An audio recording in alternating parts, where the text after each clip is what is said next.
especial por varias circunstancias. Primero, la calidad de quien puedo decir es el gran orgullo de esta Facultad de Derecho, del presidente del máximo tribunal del país, alumno de esta institución, docente destacado y quien de manera evidente constituye, insisto en la palabra, nuestro orgullo por muchos aspectos, en especial por su compromiso con la rectitud y la decencia. Quiero pues que recibamos como se merece al señor ministro Juan Silva Mesa.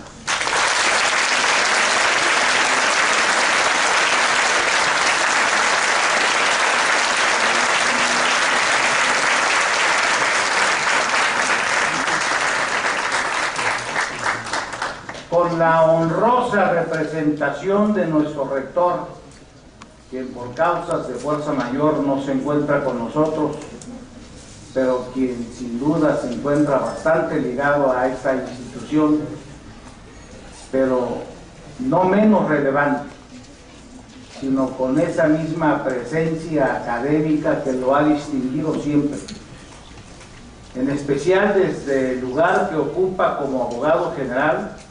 Tenemos también que expresarle nuestra gratitud al maestro Luis Raúl González Pérez. Muchas gracias.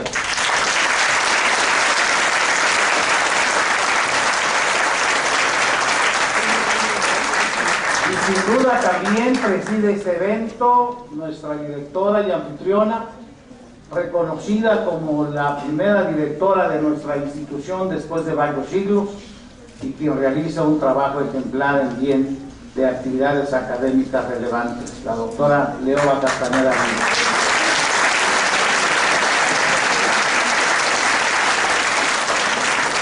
Les señalé que era un día histórico por la presencia de quienes presiden el evento, pero además por el tema que se va a tocar. Es de principal relevancia, Código Penal Único. Se dice fácil, pero tiene raíces profundas en la historia y en la realidad. Lo es precisamente en cuanto a que tengamos presente desde hace muchos ayeres destacados maestros, desde don Luis Garrido, entre otros, creador del Código Penal del 31, se preocupó de manera esencial por considerar la necesidad de un código para todo el país. Posteriormente destaca la presencia del doctor Celestino Porte Petit, quien trabajó en la elaboración de manera fundamental en lo que se llamó precisamente el Código Penal Tipo. Ahora vuelve a ser de actualidad y será un penalista encumbrado de primer nivel, maestro nuestro, quien iniciará estas conferencias magistrales en donde nos acompañan destacadísimos representantes de toda la República. Lo mismo de Yucatán, de Tamaulipas, de Colima, de en general varias partes que iremos dando en su momento el uso de la palabra a nuestros destacados invitados, a quienes desde ahora también les ofrezco la mejor de las cordiales bienvenidas. Voy a pedirle al señor abogado general, que viene con la representación de nuestro señor rector, tenga bien inaugurar este evento.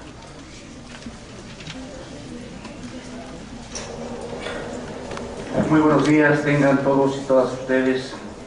Señor ministro presidente, don Juan Silva Mesa, doctora Leoba Castañeda, directora de esta facultad, doctor Eduardo López Betancourt, estimados y queridos maestros de esta facultad, distinguidos invitados, jóvenes estudiantes.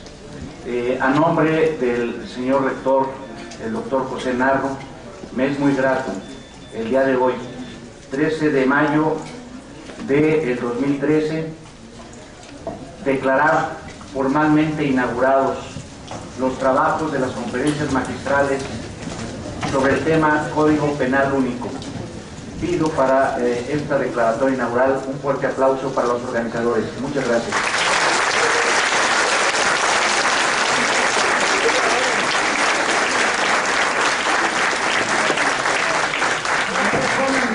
Y son tan amables, y también le voy a seguir a la doctora Leoba Castañeda Rivas. Tenga la bondad de darles la bienvenida desde nuestro señor presidente de la Suprema Corte, así como a los señores presidentes y procuradores que hoy nos honran con su presencia en esta su casa. Por favor, doctora Leoba, si eres tan amable.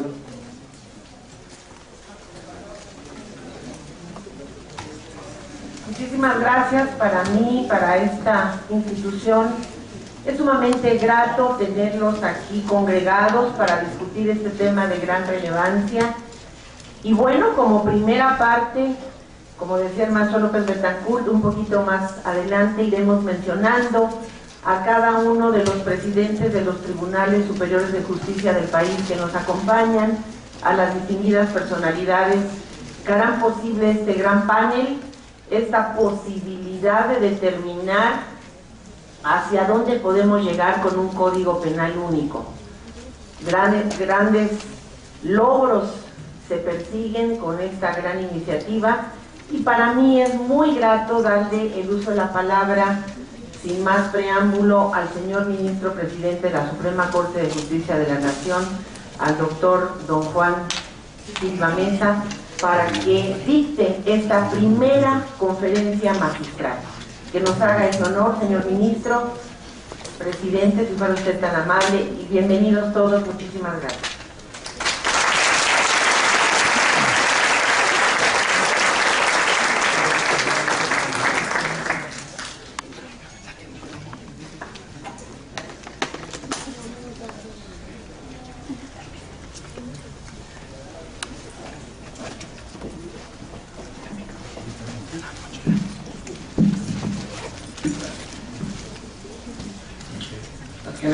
Muy buenos días a todos ustedes.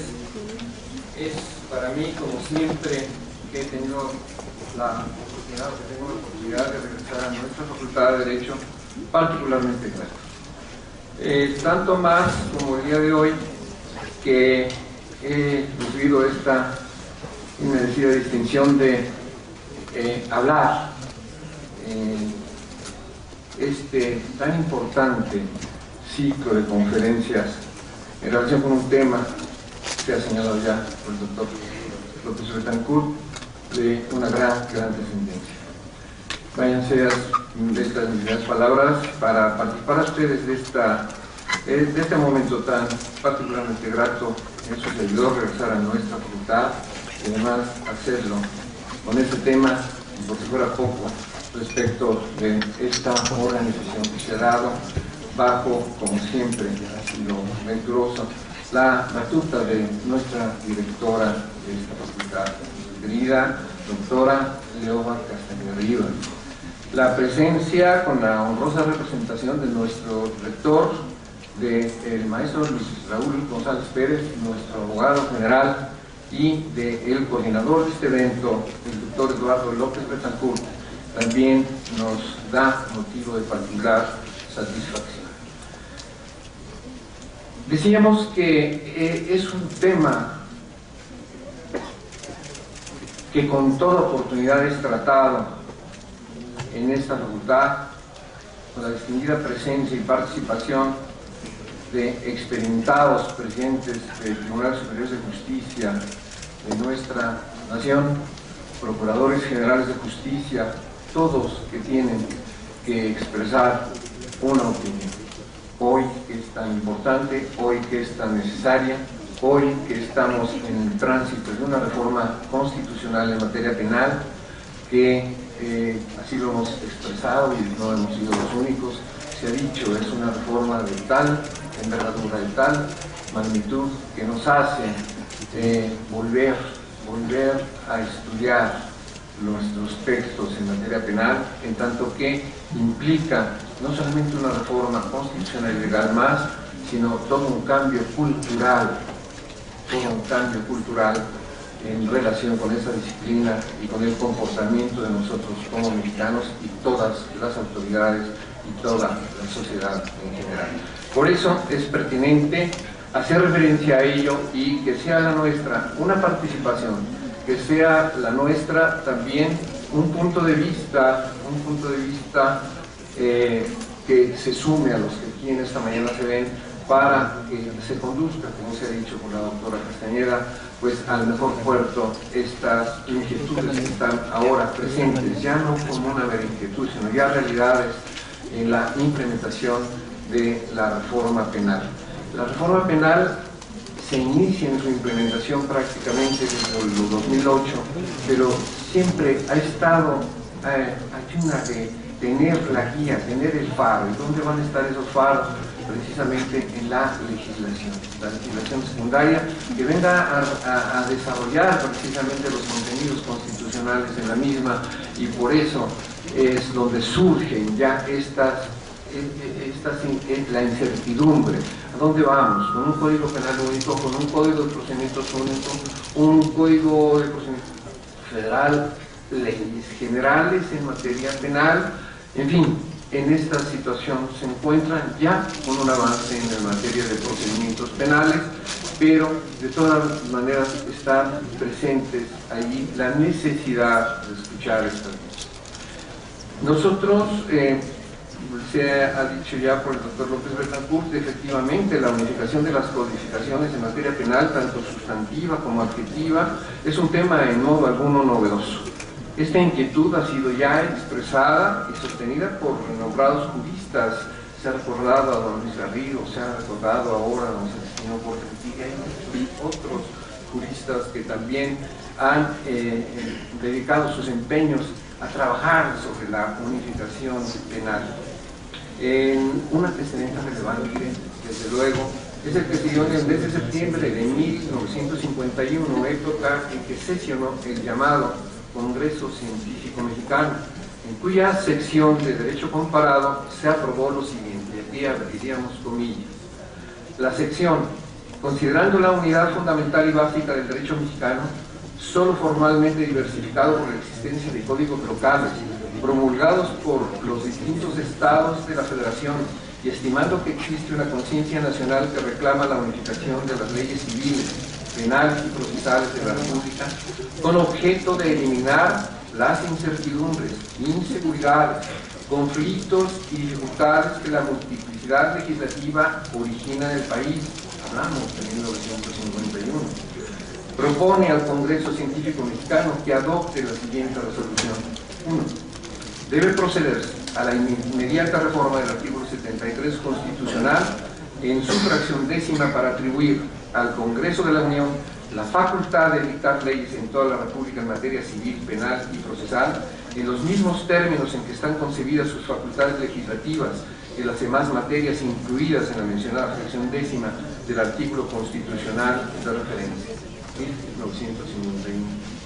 Al respecto, el distinguido maestro de esta facultad, don Jorge Carrizo, sostuvo en sus estudios constitucionales la conveniencia de unificar los códigos civil, penal y de procedimientos, aun cuando la tradición constitucional mexicana ha otorgado a las entidades federativas la facultad de emitir sus propias codificaciones, lo que significa, decía, que cualquier intención de unificar los códigos implicaría una tendencia centralizadora, con la consecuente disminución competencial que equivaldría a una intervención y ataque a la soberanía de los estados. Por su parte, también distinguidos maestros de esta facultad, doña Victoria Dato, don Sergio García Ramírez, doña Olga Islas de González Mariscal, desde el año 2004, proponen un código penal y procesal modelo para la República Mexicana, confirmando su estructura y contenido en un texto publicado en el 2004. Luis Jiménez de Azúa recomendaba para el sistema mexicano de justicia la conveniencia de unificar la legislación penal, ya que una legislación unitaria no está reñida con las particularidades ofrecidas por las diversas regiones de la República, sino que puede recogerlas todas mediante fórmulas generales de amplio valor normativo, escribió. Don Eugenio Zaffaroni se ha manifestado igualmente partidario de la unificación de la codificación penal como una necesidad lógica y práctica, a lo que se han sumado juristas contemporáneos, quienes han sostenido lo imperioso de la unificación basados en una concepción funcionalista y de unidad sistemática de la seguridad jurídica que garantice el debido proceso como derecho humano de las personas al acceso a la justicia. Don Raúl Carvancay Trujillo proponía la misma unificación también desde hace ya varias décadas. La idea de unificación se ha apoyado también en la existencia y éxito de codificaciones únicas de las que da cuenta el derecho comparado, incluso en estados federados que han logrado conformar un solo código punitivo, ya sustantivo o adjetivo, o ambos, con favorecedores beneficios para el sistema de impartición de justicia. Así, en Canadá, la Federación se ha reservado la facultad de legislar en materia penal, tanto sustantiva como adjetiva, y delegó a las provincias el hacerlo respecto a la organización de los tribunales y la competencia de estos. Argentina cuenta con un código sustantivo penal único, el que aplican sus provincias, al igual que sus respectivos ordenamientos procesales locales. Brasil también cuenta con un solo código penal. En Alemania, no obstante prever una competencia concurrente entre la Federación y sus entidades para legislar en materia penal, en la práctica, estas últimas, las entidades, no la ejercen, al punto de hacer casi inexistente su facultad al aplicar la legislación emitida por el Legislativo Central. En el caso de Suiza, sus cantones otorgaron al Poder Confederado, en el que se congregaron, la facultad de legislar un código procesal penal, no obstante existir una diversidad social derivada de la coexistencia de 4 diferentes grupos étnicos con sus respectivas lenguas. En el panorama internacional, un código penal universal y los intentos de un código único para la Unión Europea también han sido estandarte para pugnar por una legislación penal única. Ahora bien, en fechas recientes, con la adopción del sistema procesal penal acusatorio mediante la reforma constitucional de junio de 2008 y también, hay que decirlo, con la celebración del llamado Pacto por México entre el Poder Ejecutivo y partidos políticos, con mayor fuerza resurgió la idea de lograr una codificación penal única, al punto de que fue asumido como un compromiso por los signantes del referido pacto, al que se han sumado en los hechos el Poder Legislativo de la Federación y diversas organizaciones de la sociedad civil. El logro de una codificación única no es ociosa, por el contrario, ha ido congregando con el paso del tiempo razones de gran peso que logran justificar su necesidad, sobre todo en el caso particular de México, en el que, junto con los Estados Unidos, constituyen las excepciones de Estados federados que no cuentan con una legislación penal aplicable en todo su territorio. La divergencia de codificaciones penales, tanto sustantivas como adjetivas en nuestro país, y los problemas que ello genera, los que se han incrementado a partir de la adopción del sistema procesal penal acusatorio, han sido el detonante de más argumentos a favor de un código penal y un código procesal únicos para todo el Estado mexicano. A la fecha, existen 33 códigos penales y procesales que corresponden, uno a la Federación, 31 a las entidades federativas y uno al Distrito Federal, que regulan tanto el derecho sustantivo como el procesal penal. Y con el inicio de la vigencia del sistema procesal penal acusatorio en los estados de Baja California, Chiapas, Chihuahua, Durango, Estado de México, Guanajuato, Morelos, Nuevo León, Oaxaca, Tabasco, Yucatán y Zacatecas, se suman 12 legislaciones procesales. La existencia de 78 legislaciones en materia penal en el sistema jurídico mexicano ha permitido advertir las inconsistencias e incluso la dispersión en el establecimiento de los tipos penales, de su punición, de su integración normativa, objetiva y subjetiva, la delimitación de los principios, sujetos y figuras procesales, de las modalidades y gravedad de los delitos, y como consecuencia la generación de criterios jurisprudenciales contradictorios, entre otras advertencias que denotan la falta de homogeneidad legislativa. En la práctica, esta dispersión trae como consecuencia la aplicación de normas opuestas. Por ejemplo, que en una entidad federativa un hecho delictivo sea considerado grave, mientras que en otra, con los mismos elementos configurativos, no sea considerado como tal, lo que de suyo conlleva la procedencia o no de beneficios, como el otorgamiento de la libertad caucional o bien la imposición de la prisión preventiva. A lo anterior, habría que agregar la disparidad de marcos punitivos o penas aplicables, lo que indefectiblemente genera un ambiente de desigualdad e inseguridad jurídica para las personas sujetas a proceso, a quienes, por hechos tipificados de similar forma por leyes diversas, le corresponderán penalidades también distintas, en mayor o menor medida. Esto también ha incidido en una inapropiada percepción del sistema de impartición de justicia en México al apreciarlo la sociedad, las personas afectadas, como relativo y deficiente. El maestro Niceto Alcalá Zamora y Castillo, en su obra Códigos Procesales Mexicanos, tanto civiles como penales, afirmaba que la existencia de múltiples códigos generaba situaciones de desigualdad en el país y que las naciones en las que se había efectuado esta unificación habían producido notables adelantos en la doctrina científica y en los sistemas de impartición de justicia en general.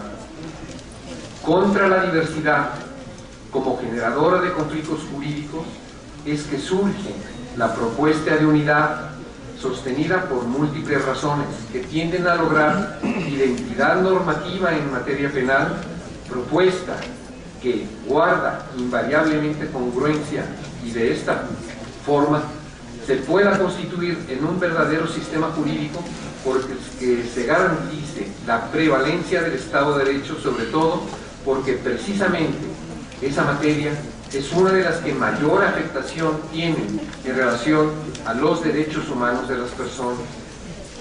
Las comparaciones también han servido de sustento para apoyar la unificación legislativa en materia penal, al ocurrir ya en otras materias, como la mercantil y la laboral, únicas para todo el Estado mexicano, y por las que se ha logrado una reglamentación tanto sustantiva como adjetiva uniforme, conservando la división de fueros entre federación y estados. Ahora bien, aunque en la implementación habrá desde luego problemas, con la codificación única en materia penal para toda la República, indudablemente existirían beneficios, principalmente para el debido proceso, y con ello se garantizaría el acceso a la justicia de las personas bajo una base sólida de seguridad jurídica, ya que, desde nuestra perspectiva, se lograría la previsión y descripción uniforme de hechos considerados como delitos en toda la República, así como de sus modalidades, grados de participación, gravedad, sanciones y medidas de seguridad, la derogación de tipos penales que conforme a contextos sociales, culturales, económicos, políticos y derechos humanos reconocidos en el contexto nacional como internacional ya no deben ser considerados como delito. Exclusión de vicios originados por intereses políticos y legítimos de carácter regionalista, que al plasmarse en codificaciones locales solo atienden a paliar problemas sociales de manera relativa que difícilmente se resolverán con su particular sanción y procesamiento penal. Definición única de políticas públicas de prevención y reinserción social. Determinación uniforme de los derechos y obligaciones de las partes en un proceso penal, tales como imputado o acusado, víctima o ofendido, su correspondiente congruencia con los derechos humanos y sus garantías reconocidos por la Constitución Federal y tratados internacionales signados por México, como igualdad y su correlativa no discriminación, legalidad y sobre todo seguridad jurídica.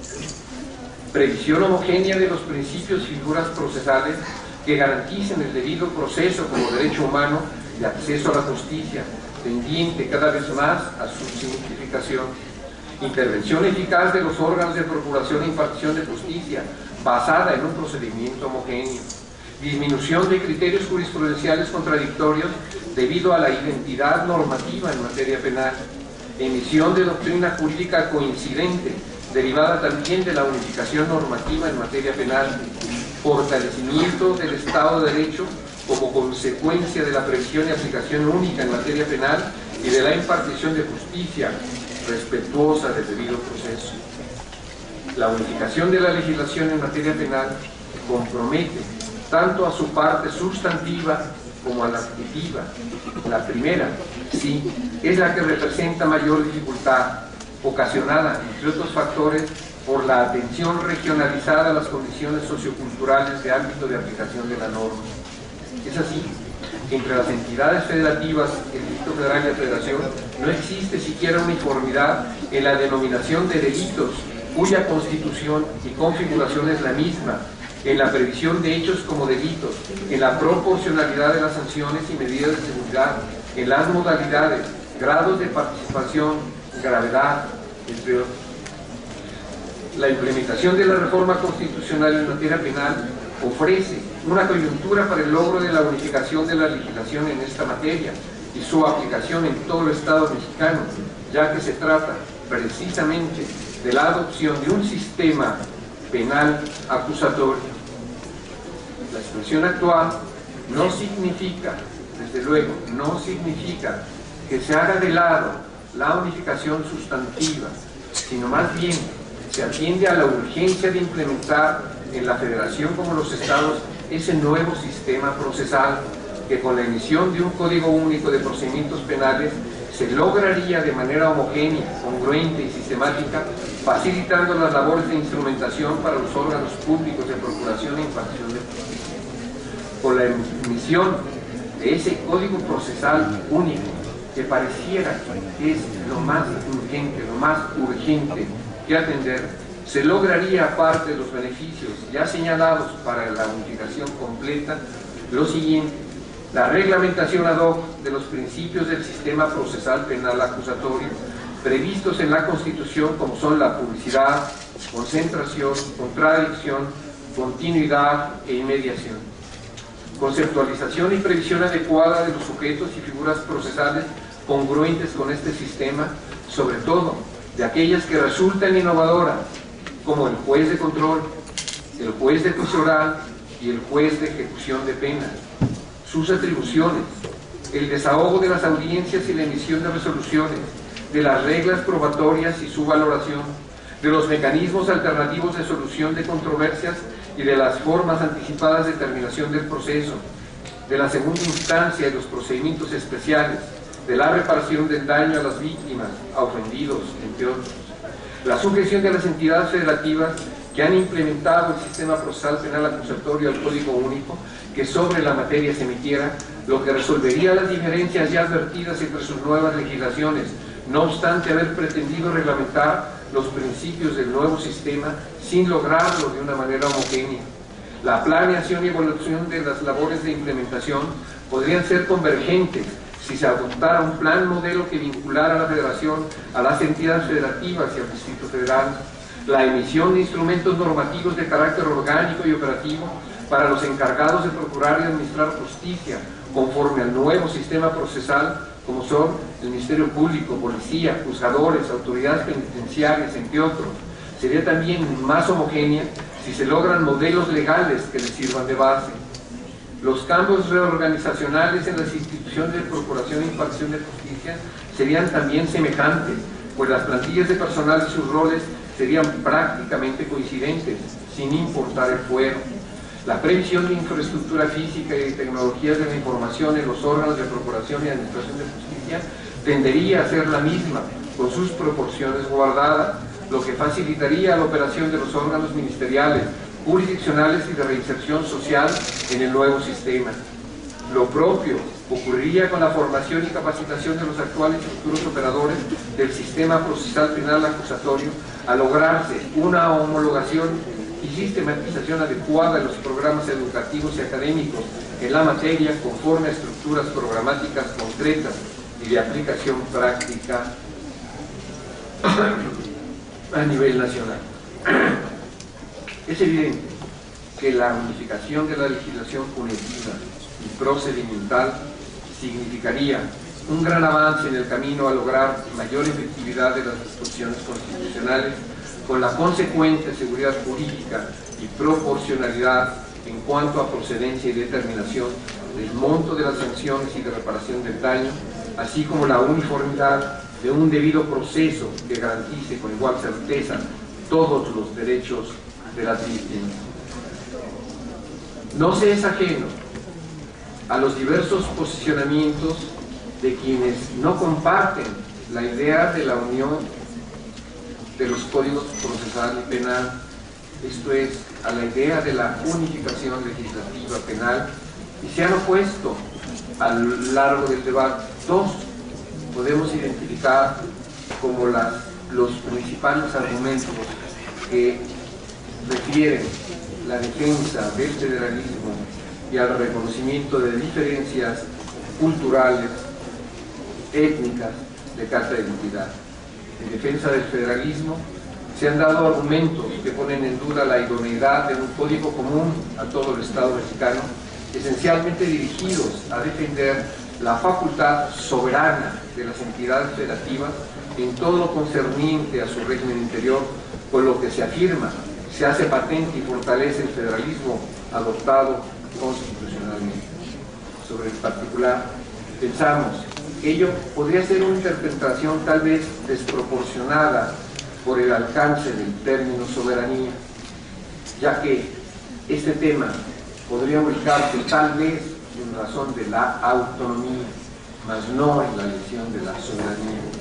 Si bien no fue atribuida a la Federación la facultad exclusiva de legislar en materia penal, tanto sustantiva como adjetivamente, y se entendió reservado a los estados hacerlo en el ámbito de su competencia común, en nada, pensamos, contraviene al federalismo el concedérsela mediante la reforma constitucional respectiva, ya que con ello no se les desproveería de su autonomía, ya que al promulgarse, por ejemplo, un código procesal único y en su momento un sustantivo, conservarían su fuero local respecto a la persecución y sanción de los delitos mediante el establecimiento de reglas claras y precisas de competencia entre la Federación y los Estados.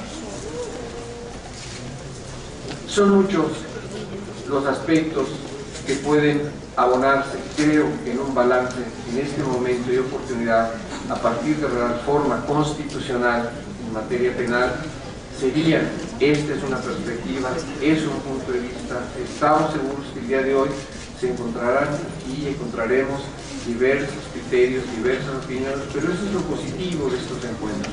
Es lo positivo precisamente de haber tenido esta oportunidad, que no es fácil tenerla, de congregar a tantos presidentes de tribunales superiores de justicia, a tantos procuradores generales de justicia, que son realmente los operadores del sistema penal. Los operadores jurídicos, los operadores jurisdiccionales son los que también deben estar presentes con sus voces, y más en sedes académicas. En sede académica escuchar, en sede académica debatir, todo siempre con un interés único, sea procurador, sea juzgador, sea académico. Es el bienestar de nuestra sociedad que está enfrentando precisamente cambios estructurales en materia constitucional, en materias tan relevantes como ha sido la penal en el 2008 y las posteriores en materia de derechos humanos y de amparo. Todas ellas vinculadas, todas ellas en un cambio que ya lo estamos viviendo, ya lo estamos viendo. Las escuelas y facultades de Derecho del Estado mexicano están modificando sus programas y planes de estudio. ¿Para qué? Para estar a tono precisamente en la formación de los nuevos investigadores, los nuevos académicos, los nuevos postulantes, los nuevos jueces, los nuevos ministerios públicos, conforme a las nuevas reglas constitucionales y legales que hoy son obligadas para todos. Señores jóvenes, maestros, es una aportación, nada más, una contribución con un punto de vista que abona, pensando hoy que hay mayores beneficios, tal vez es la oportunidad que la Constitución nos está dando para enfrentar, para resolver de la mejor manera esto que implicará definitivamente en materia penal a partir del 2016, algo que no exageramos a decir, es un cambio cultural totalmente en la administración de justicia, integralmente. Es por ello que mientras mejor preparados estemos, mientras más estudiemos, mientras más haya el debate, mientras más estemos en eso, mejor nos irá todo, simplemente como mexicanos. Muchísimas gracias, maestra. Muchísimas gracias, doctor. Es un gusto estar.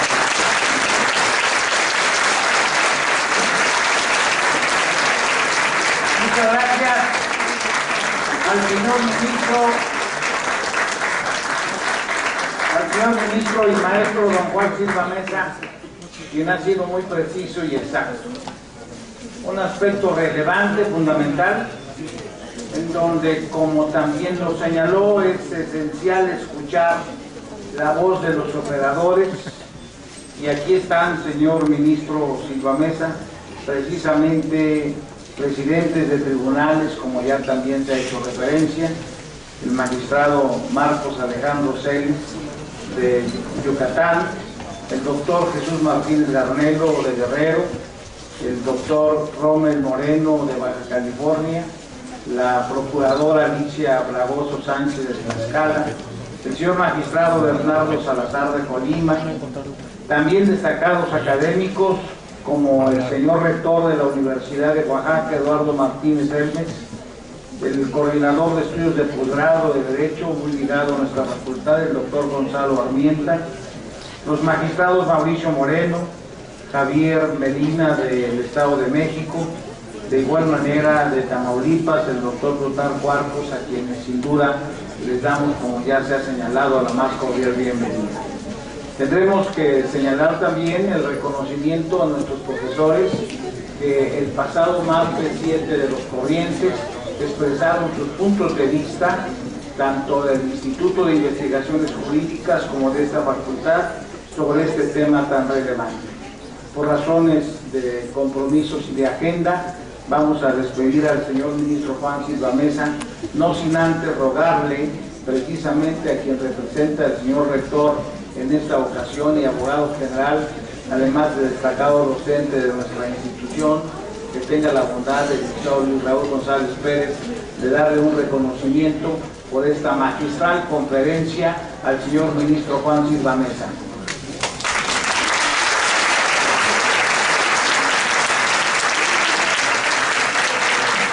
En un momento continuamos, si son tan amables, de retirarse de sus lugares. Son los lugares disponibles para que estén adecuadamente sentados. Quiero agradecer una vez más su presencia en este compromiso académico de la Facultad de Derecho, que, como bien lo saben, se inició el pasado martes 7 de los Corrientes, donde escuchamos importantes intervenciones de investigadores, dirigentes de ámbitos docentes y muy especialmente de profesores de nuestra facultad. Ahora, en esta segunda parte, se ha iniciado con la conferencia magistral del ministro Juan Silva Mesa, pero también escucharemos relevantes intervenciones de quienes, como bien lo señaló el ministro Silva Mesa, son los operadores. Son quienes realizan el trabajo intenso, tanto en la procuración como en la impartición de justicia. Ellos han sido generosos en destinar su tiempo para estar en esta su casa, y como ya se ha dicho de manera exacta, se ha abierto la misma, esta facultad de par en par sus puertas para recibirlos y son bienvenidos.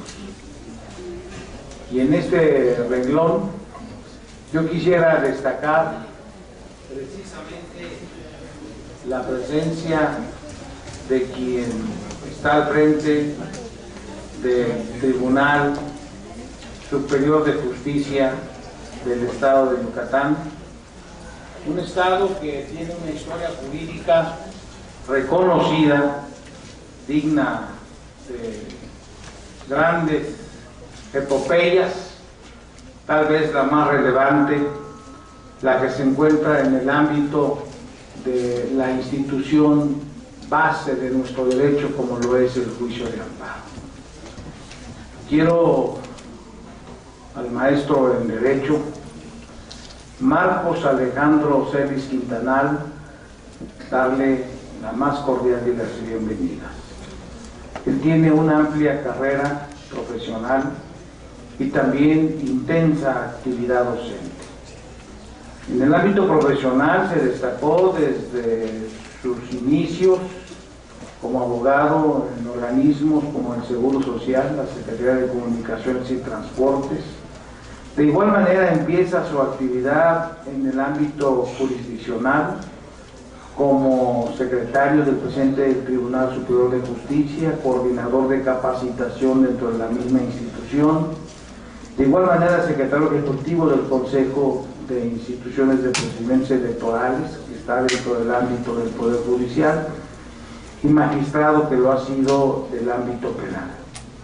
Sus actividades docentes son amplísimas, ha sido profesor de instituciones fundamentalmente de la Universidad del Estado de Yucatán, de la Universidad Autónoma, diplomado, ha realizado un permanente esfuerzo de superación, pero además tiene publicaciones relevantes como lo son el poder del papel judicial en el esquema de la división de poderes, la protección de la intimidad como derecho fundamental de los mexicanos, y es el caso también de mencionar el control constitucional de un sistema incompleto que forma parte precisamente de las obras más consultadas.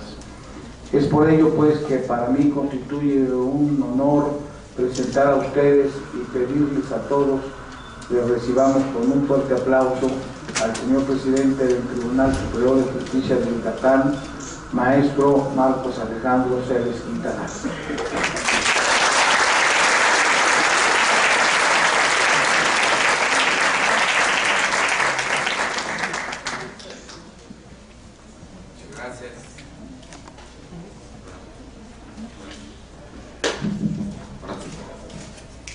Gracias, doctor Eduardo López Betancourt, coordinador de este evento tan importante. Es un espacio de reflexión sobre una de las políticas públicas más importantes de este sexenio en materia de justicia, que es la unificación de la legislación penal a nivel nacional.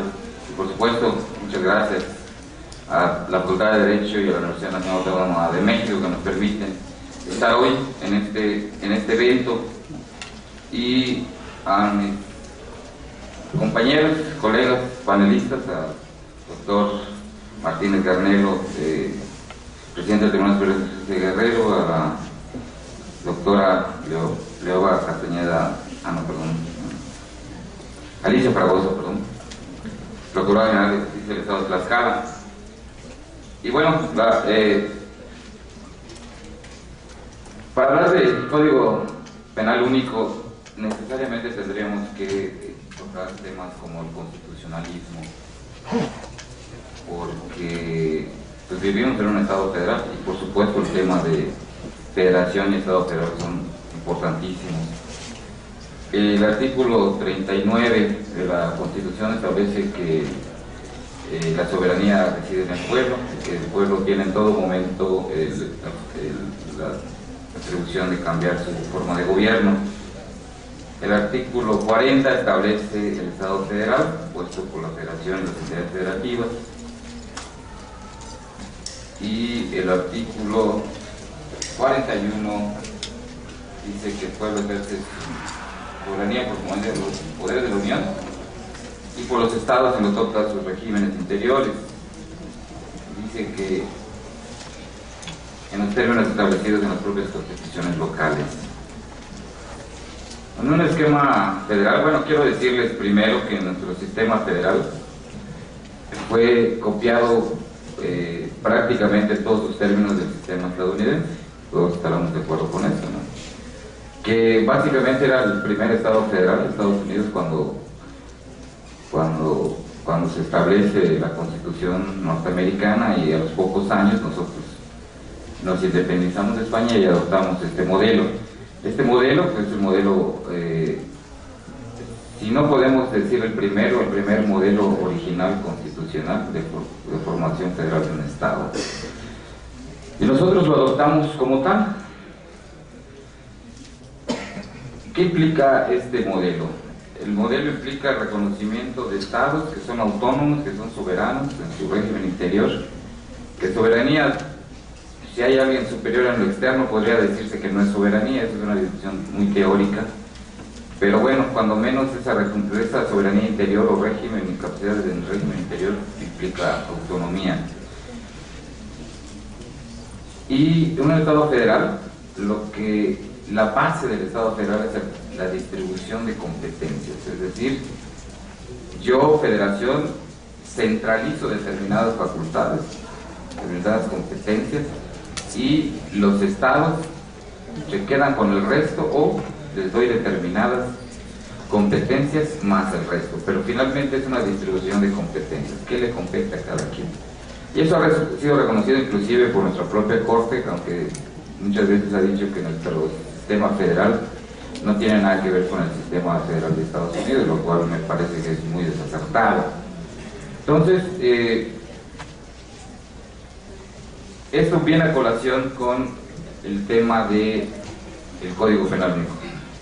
Ahora bien, quiero decirles que la autonomía de un Estado implica dos cosas fundamentales, o de cualquier órgano, la autonomía de cualquier órgano. La primera es capacidad de darse sus propias normas. Y segundo, capacidad de elegir a sus propios gobernantes. Esa es la autonomía.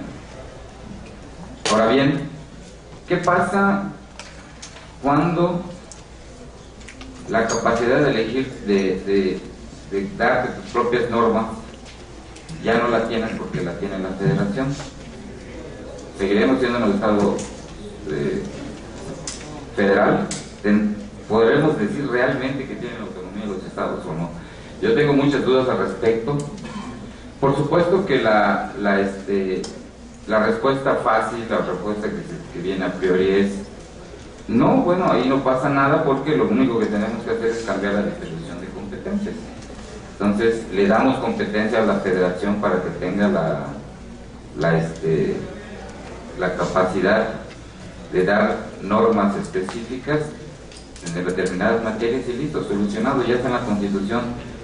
Poner una competencia nueva para la federación en la Constitución no es decir, no significa, bueno, seguimos siendo muy federalistas, seguimos siendo un Estado federal auténtico y bueno, lo único que hicimos es cambiar el sistema de distribución de competencias. No creo que sea tan así. De hecho, por eso yo les comentaba el artículo 39 constitucional. El artículo 39 constitucional nos da la facultad de cambiar nuestra forma de gobierno. Y nuestra forma de gobierno es monarquía o república. Pero no nos da permiso de cambiar nuestra estructura federal. El Estado federal, por disposición pétrea o inamovible, no puede ser modificado. Pero ¿qué pasa si estamos dándole más y más atribuciones a la federación cada vez? Estamos realmente respetando esa disposición fundamental de los mexicanos que no es modificable de tener un Estado federal y un Estado y pasar a un Estado unitario. Bueno, en todo caso, entonces habría que modificar el propio 40 constitucional o el propio 39 constitucional y vamos a convertirnos en un Estado unitario, ¿no? Pero cambiar el sistema de distribución de competencias y darle nuevas atribuciones a la federación en detrimento de los estados, con lo ya mermado que están, me parece que decir en los hechos, aun cuando fuera legitimado constitucionalmente a un estado unitario, un estado cada vez con mayor centralización. A mí me parece que la solución a los problemas que se plantean sobre el Código Penal único no son solucionables con un nuevo código que sea aplicable a toda la nación. De hecho, tenemos un código federal y ahí está. Pues entonces, ¿para qué? Entonces mejor derogamos todos los códigos estatales y nos quedamos con ese, ¿no? Pero no me parece que las soluciones se den. El mismo Código Penal federal tiene sus propios problemas, ¿no? Muchos problemas de diseño, de estructura, de política criminal, de filosofía penal, etc. Entonces, la solución de tener un nuevo código, un único código para todo el país, me parece que no es la solución necesariamente que va a solucionar los grandes problemas de este país. Y quiero decirles porque lo vivimos a diario en nuestras entidades, el gran problema de los códigos penales, digo, de la política criminal de nuestro país no es un problema de legislación. Sí, es cierto, el diseño procesal a lo mejor tenía que ser modificado y tendríamos que tender hacia un sistema de audiencias, un sistema concentrado, un sistema más equilibrado, un sistema donde existe la inmediación, donde el juez vea un caso a la vez y no 500 casos al mismo tiempo. Es cierto, el sistema procesal tal vez deba ser modificado, qué bueno que se está siendo modificado en todo el país, pero no es el establecimiento de las penas el gran problema, la diversidad de penas o la diversidad de delitos, lo que aqueja realmente en materia penal a nuestro país. Lo que aqueja a este país es una gran impunidad, pero además una gran incapacidad para la investigación de los delitos, la investigación científica de los delitos, que hace que tengamos que a veces tener primero el culpable y después obtener las pruebas, ¿sí? Y a veces bajo coacción. Y eso genera dos consecuencias. La primera, que estamos con el gran riesgo de condenar a un inocente si damos por válidas esas pruebas. Y dos, el gran riesgo de generar una política criminal totalmente improvisada, totalmente fuera de cualquier parámetro que le permita calidad en la expediente, que genera como consecuencia una impunidad, ¿okay? Entonces, o corremos el riesgo de meter a la cárcel a un culpable o generamos impunidad porque esta persona, al darnos cuenta de la mala investigación, se va a la calle. Ahora, esto lo solucionamos con códigos homogéneos, con penas únicas para todo el país. Me parece que no. Entonces, no necesariamente la causa de los problemas del sistema penal en nuestro país es la diversidad de penas o la diversidad de leyes. El gran problema está en otro lado, y a ese lado tenemos que atacar. Pero bueno, ok, podemos pensar entonces que si hacemos una reforma constitucional, como nos decía el señor ministro, pues no hay problema porque ya no dejamos de ser federalistas, porque ya modificamos la distribución de competencias en la propia Constitución. Bueno, yo no estaría muy de acuerdo con eso porque la federación y la autonomía de los estados, ya se los dije, tiene que ver con la capacidad de darse sus propias normas. Entonces, ahí, en ese punto, yo me permito discrepar y me parece que no es realmente la respuesta hacia una política criminal centralista. Pero por otro lado, Código Penal Único. ¿Qué es lo que tenemos que entender por Código Penal Único? Es un código que tenga el catálogo de delitos para todo el país, y con eso eliminamos el Código Federal, eliminamos todos los códigos penales de nuestra propia entidad. Esto significa legislación penal unificada, es decir, para todo el país. Porque quiero decirles que el Código Penal no es la única norma que tiene delitos. La Ley General de Salud la tiene, los códigos fiscales de los estados los tienen, hay una ley contra la tortura prácticamente en cada estado que tiene delitos, etcétera, etcétera. Entonces, estamos hablando, cuando hablamos de Código Penal Único, de una legislación penal única. Entonces vamos a tener que modificar en todo el país y en todas las entidades todas esas legislaciones que tienen delitos y que están relacionadas directamente con el Código Penal. Esto quiere decir entonces que a lo mejor tenemos que hacer una legislación nacional para todas estas materias, que son adjetivas correlativas del Código Penal. Entonces ya no vamos a hablar de un Código Penal único, tenemos que hablar de ley de ejecución de sanciones única, ley contra la tortura única, ley en materia administrativa única, que además es tan complejo este tema que las leyes administrativas ahorita están empalmadas con la legislación fiscal. Entonces, hasta los delitos fiscales de los estados tendrían que pasar por una ley penal nacional. Entonces, no estamos hablando de modificar un código, estamos hablando de modificar decenas de leyes en el país, a nivel nacional y en todas las entidades. Ahora bien, esto me lleva a mí una pregunta que verdaderamente me alarma. ¿Qué pasa si se nos ocurre decir, bueno, pero también es necesario modificar la legislación civil? Porque la legislación civil, hay códigos civiles de todo el país. Qué aburrido es tener códigos, tener que estudiar leyes civiles en todo el país. Qué incongruente. Entonces vamos a hacer un código civil único para todo el país y un código procesal único para todo el país. Y de repente decir, bueno, pero ¿saben qué? La legislación familiar es una barbaridad. La definición de tutela o de adopción varía en Zacatecas respecto de Guerrero. Tenemos que hacer una sola definición de tutela, entonces vamos a hacer un solo código familiar en todo el país. Bueno, y de repente llegar al extremo de decir, oiga, ¿saben qué? Es una barbaridad, en un estado hay 7 secretarías, en otro estado hay 12. Tenemos que codificar la ley orgánica de la administración pública de los estados. No es posible, es un dispendio que en un estado hayan 12 secretarías. Entonces hay que hacer un código único de la administración pública de los estados.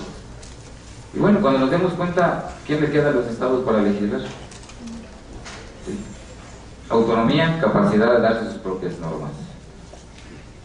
Yo cuando di mi opinión respecto del Código Procesal Único, les decía, bueno, ¿y quién nos dice que el día de mañana no van a querer modificar el Código Penal también? ¿Por qué? Esto sí es procesal, sí, porque no sé. ¿Y qué nos dice, qué nos deja la salvaguarda que mañana no van a querer modificar el Código Penal y van a hacer el Código Penal? Ya pasó. Bueno, mañana será el Código Familiar, después será el Código Civil, etcétera, etcétera. Autonomía de los estados. Bueno, pero eso ahí se los dejo de tarea. Ahora bien, ¿tiene ventajas el Código Penal? Sí, sí las tiene.